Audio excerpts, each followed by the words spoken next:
this is the kind of thing that has to be thought about. And I don't think most people do think about it. I think some do. I think about 10%.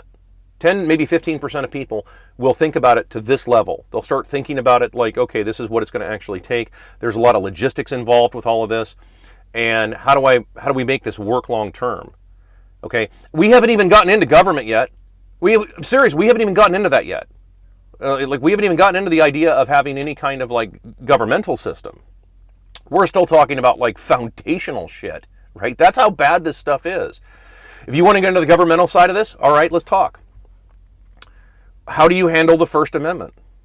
Right? Now you can say like, well, if we don't have a constitution, we don't. Okay, I agree, but wouldn't you rather have? Understand the way the Constitution's written. It's written from a position of negative rights, meaning that it says that what can we agree that we don't want? Because we will never agree on what we do want. That's never going to happen. It's never going to happen. Just get that right out of your head. I don't care who you're watching on whatever social media platform that you're watching. You will never agree with everybody on everything. It is not possible. It's not. Okay? You might find people that you're like 99% with, but you're going to find something you disagree with them on, and that's fine. There's nothing wrong with that. So what can we agree that we don't want? Right? That's exactly how the founders of this country, the U.S., thought. They thought, okay, what can we agree that we do not want the government involved in? Well, we can agree we don't want the government regulating speech because we have to have people being able to say whatever the hell they want. And I would go so far as to say adjusting that, tweaking that slightly and saying, yeah, hey, if you're going to create a social commons, such as a social media platform, then those rules apply to you as well. Not this nonsense where they get to say, oh, what my private company. No, not if you're going to open up to the public. If it's a private club that you're paying to be a part of or something, then you can do whatever the fuck you want. But if you're going to open up to the public, as far as I'm concerned, you just created effectively public real estate. And at that point, you cannot regulate or even editorialize at that point. That's how, so like how are you going to deal with that kind of stuff, right? So do you, and then of course there's also the ultimate question, do you want free speech? Because I would submit that most of you don't. I don't care what side you're on politically. Most people don't want free speech because they don't want to hear what goes along with that. Stuff that I can't say on the internet, on any platform. Because it's like, dude, especially if it's truthful, right? It has nothing to do with race, nothing to do with religion, nothing to do with, no, I'm talking about just common sense shit. Nothing to do with, we haven't even gotten into like personal biases. That's how bad this stuff gets when you have to understand that you have to start over from nothing. There's a reason why. What did it take? The first Constitutional Congress was September of 1774. It took them 2 years.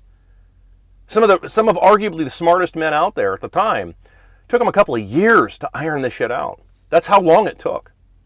So it wasn't something that was just out of the can. I mean, we actually we're able to stand on the shoulders of giants and say, okay, here's what worked.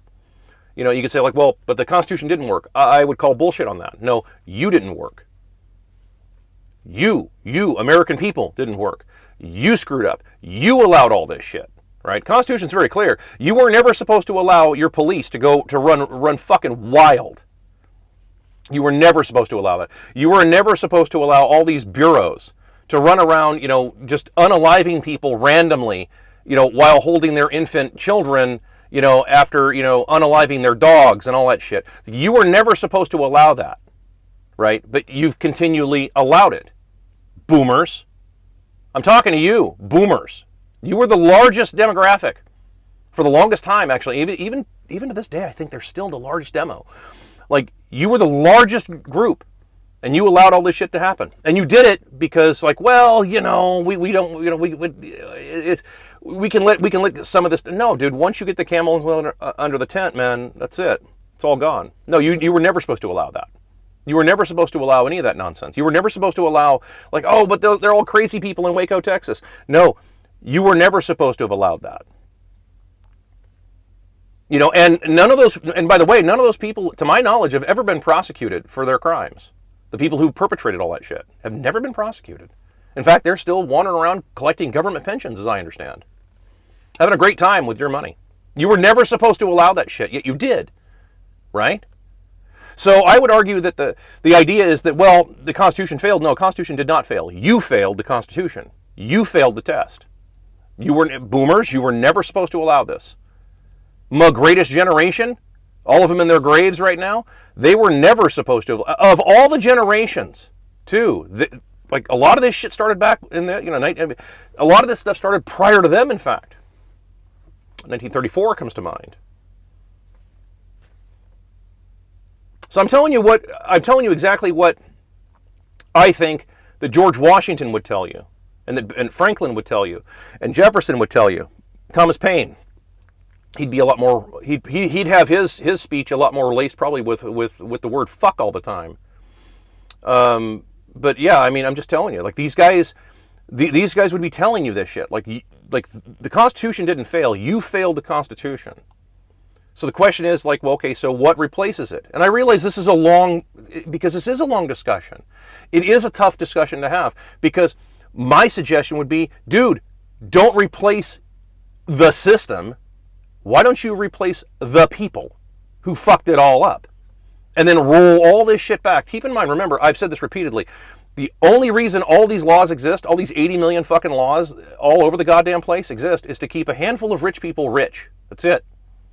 That's it. All those laws go away. The war on drugs, right?